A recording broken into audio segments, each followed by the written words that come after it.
Ladies and gentlemen, federal employees, today we're talking about our best guess, our projections for what the 2025 cost of living adjustments, or COLA, what they're going to be on your FERS pension, as well as just a brief overview on how those are calculated, how those come to be, so you know exactly what to expect, as well as who is actually going to get the 2025 FERS cost of living adjustment. So if you're new here though, welcome. So good to have you. My name's Dallin Hawes. I'm a financial planner who helps federal employees retire every single day, and I absolutely love it. So let's dive right in. Long story short, as many of you know, every single year, people that are retired from the federal government under the FERS system get a cost of living adjustment. At least most people. We'll talk about who doesn't get it. We'll talk about that later. But most people are going to get a cost of living adjustment into retirement, which means your pension gets a little bit bigger every year based on inflation. Okay? Again, COLAs in retirement based on inflation. It does not take an act of Congress to make that happen every year. It's already set into law that based on inflation,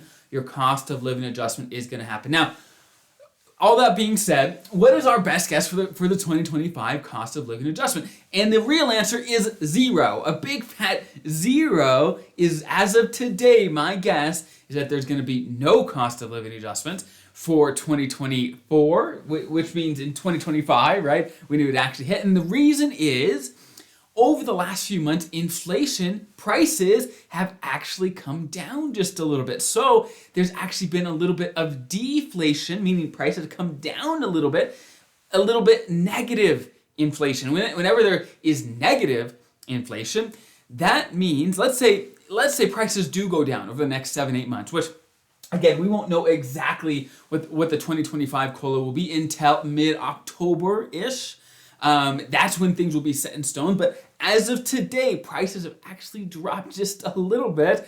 And so if that continues, or even if just prices stabilize for the next 7 to 8 months, there will be no cost of living adjustments that happen early 2025. Because again, there's got to be inflation for cost of living adjustments to happen. So keep that in mind, and we're going to keep you updated here on the channel as we actually get closer to October, what our best guesses are. But as of today, the answer is zero. The answer is zero. So the good news is though, if deflation does happen, if inflation is negative, if prices go down, your pension does not go down, okay? It just stays flat. You don't get an increase, but it doesn't go down, okay? So that is the first thing to know, is as of now, our guess is zero. We'll see as we get closer, but that is our best guess for now. So here's the deal. How are cost of living adjustments calculated? How do those come to be? And this is really a rough summary here. What they do is they look at the third quarter, okay? So quarter 3 of every year, okay? The third quarter of every year, that's those 3 months in the third quarter of the year, and they look at what the average, basically CPIW is what they use. It's an index to kind of track prices in the US, okay? Long story short, they look, okay, what is that index at in quarter 3 of this year, and how does that compare to quarter 3 of the previous year? And if there's an increase, then they give you a cost of living adjustment. If it went down, or if it was the same, they don't give you a cost of living adjustment, okay? And the bigger the increase between quarter 3 of one year and quarter 3 of the next year, the bigger the cost of living adjustment is. Again, that is why it takes until about mid-October for us to know the cost of living adjustment for the third quarter to be completely done. Now, here's the deal.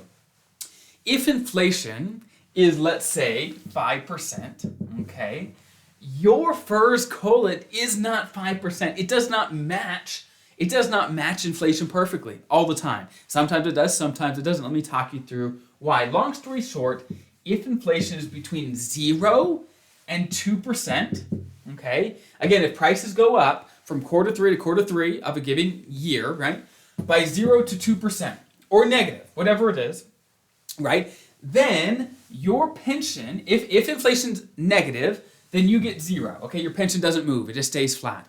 If it's in between the zone 0 and 2%, then your COLA, your cost of living adjustment, is gonna match inflation perfectly. So if inflation is 2%, your COLA, you're gonna get 2% exactly, okay? So prices went up by 2% on average, and your pension went up by 2%, no questions asked. However, what happens if inflation is between 2 and 3%, okay? again, 2 and 3. If inflation is between 2 and 3%, then you are going to get 2%. Okay? If inflation is 2.5%, you're just going to get a flat 2. It's going to lag inflation just a tad. And if inflation is above 3%,